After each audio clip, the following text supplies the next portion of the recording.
¿Alguna vez te has preguntado quién fue el primer asesino en serie de la historia? ¿Cuáles y cómo fueron sus asesinatos? ¿Y de qué modo lo descubrieron?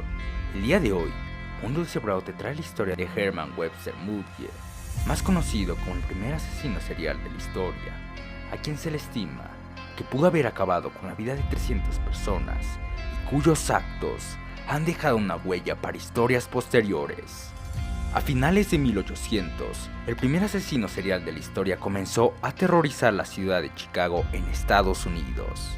Nadie sabía quién era o cómo atraparlo, solo sabían que había decenas de personas muertas o desaparecidas, y alguien tenía que estar detrás de eso. En un principio, el primer asesino en la historia recibió el nombre de la Bestia de Chicago, y nadie imaginaba que detrás de ese monstruo, que llegó a ser confundido con Jack el Destripador, se encontraba un erudito de la prestigiosa Universidad de Michigan. H.H. Holmes mató a la mayoría de sus víctimas en una casa que construyó especialmente para matar, la cual llamaron The Murder Castle. Holmes nació en 1861 bajo el nombre de Herman Webster Mudgett. Sus padres fueron Levi Horton Mudgett y Theodore Page Price. Se sabe que tuvo una infancia muy dura, pues provenía de una familia muy pobre, un padre alcohólico que a menudo lo golpeaba y una madre extremadamente religiosa que castigaba al pequeño Holmes con largos periodos sin comida ni agua por cada transgresión. Además sufría abusos y humillaciones por parte de sus compañeros de clase. Herman demostró tener una gran inteligencia desde muy pequeño, aunque había algunas señales perturbadoras. Desde niño, el propio Holmes dijo que estaba interesado en la medicina, sin embargo, no tenía cómo practicarla, por lo que se dice que realizaba autopsias en animales, y hay por lo menos un testimonio que asegura que incluso mató a uno de sus amigos por curiosidad. Holmes eventualmente consiguió su meta y logró estudiar medicina en la Universidad de Michigan gracias a su esposa Clara Leuring, una joven millonaria que le pagó sus estudios, a quien abandonó al graduarse para vivir una aventura con una acaudalada viuda que también cumplía todos sus caprichos económicos. Si era una acción que el mismo Holmes practicaría por el resto de su vida para lograr sus objetivos. Tras graduarse, en 1884, Holmes empezó a meterse en toda clase de negocios turbios. Se dice que robaba cadáveres de su universidad y que los usaba para cobrar seguros. Además, que también los usaba para sus experimentos.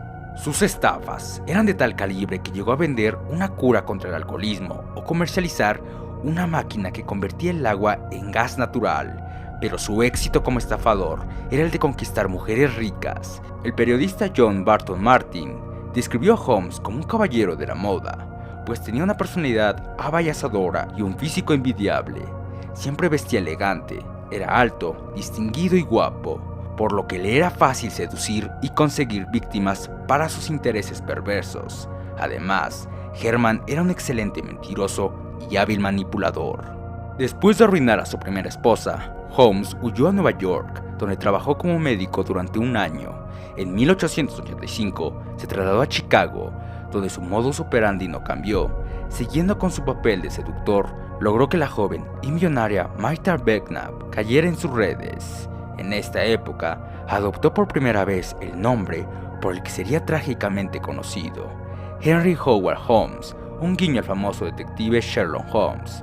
Tras casarse con Myrta, falsificó unas escrituras de propiedad y estafó con $5,000 a su recién estrenada esposa.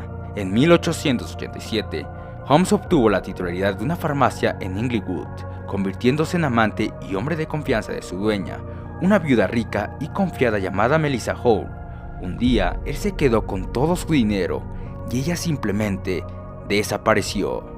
El sueño de Holmes era construir un gran hotel y quería aprovechar la celebración de la Exposición Universal de Chicago en 1893 para invertir todo el dinero estafando en la compra de un solar junto a la farmacia de la difunta señora Holden.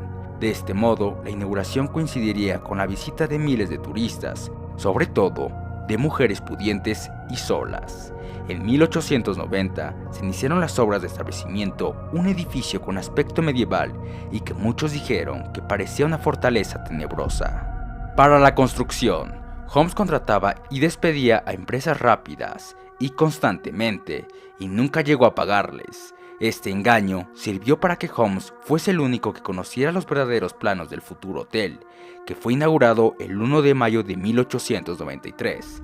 El edificio tenía 3 plantas, más de 60 habitaciones, un sótano y 51 puertas. La planta baja estaba ocupada por negocios que le daban una apariencia de normalidad. Sin embargo, el sótano y los pisos superiores ya eran otra cosa. Aparte de colocar cientos de trampas, escaleras ciegas que no llevaban a ningún sitio, dormitorios secretos, puertas corredoras, pasillos ocultos, paredes y techos sellados a pruebas de sonido, además de tener tuberías que llevaban a los cuartos gases venenosos que él inyectaba.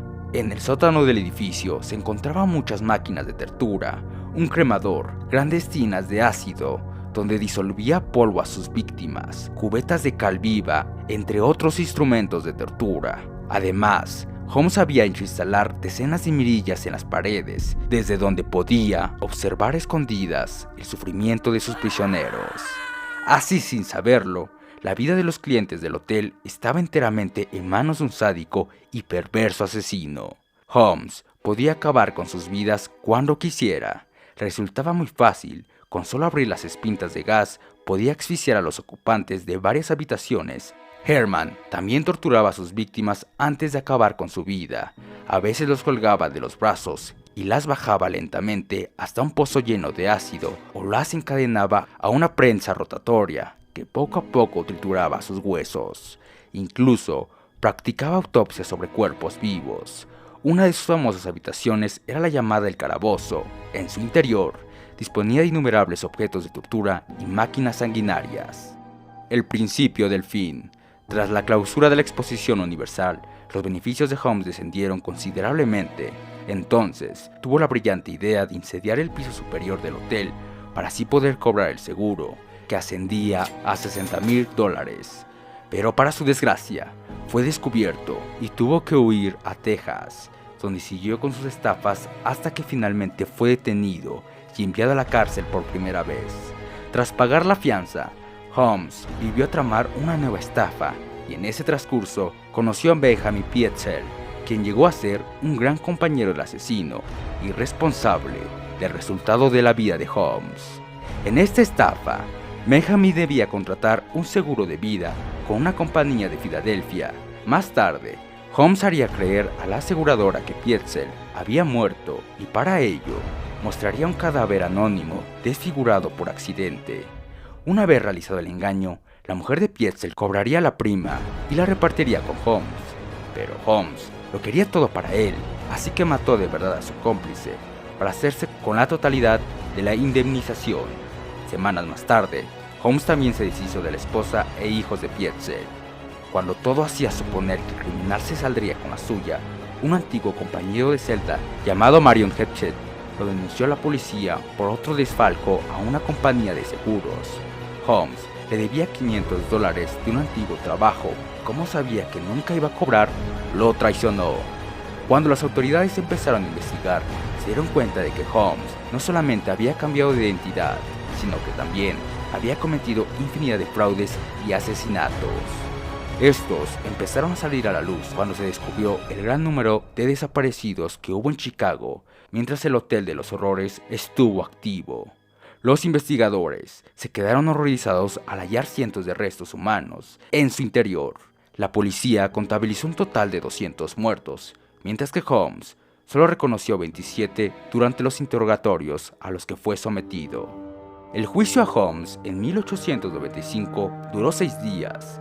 El acusado rehusó ser defendido y se convirtió en su propio abogado, pero su testimonio, alegatos y artimañas no le sirvieron de nada. El 7 de mayo de 1896 fue condenado a morir en la horca. Instantes antes de su ejecución, Holmes se mofó de todos los ahí presentes, diciendo: «Nací con el diablo junto a mi cama y siempre estuvo conmigo». Su muerte fue lenta y agónica tras ser colgado durante 15 minutos de una soja para evitar la mutilación post-mortem a que su cuerpo fuera robado. Holmes había pedido ser enterrado en un ataúd lleno de cemento. Aún así, La muerte del primer asesino en serie de Estados Unidos no está exenta de leyendas. Antes de morir, Holmes lanzó una maldición contra todos aquellos que un momento se cruzaron en su vida, aunque recientes investigadores sugieren que el criminal pudo con la ayuda de algún cómplice escapar y morir muchos años después en Paraguay, bajo una falsa identidad. Pero la leyenda de la maldición se vio alimentada 2 semanas después de su ejecución por algunas muertes misteriosas, como la de uno de los testigos claves en el juicio, que cayó enfermo a causa de una septicemia, muriendo poco después. Otros testigos enfermaron y murieron días más tarde, e incluso uno de los guardias de la prisión donde estuvo encerrado se suicidó.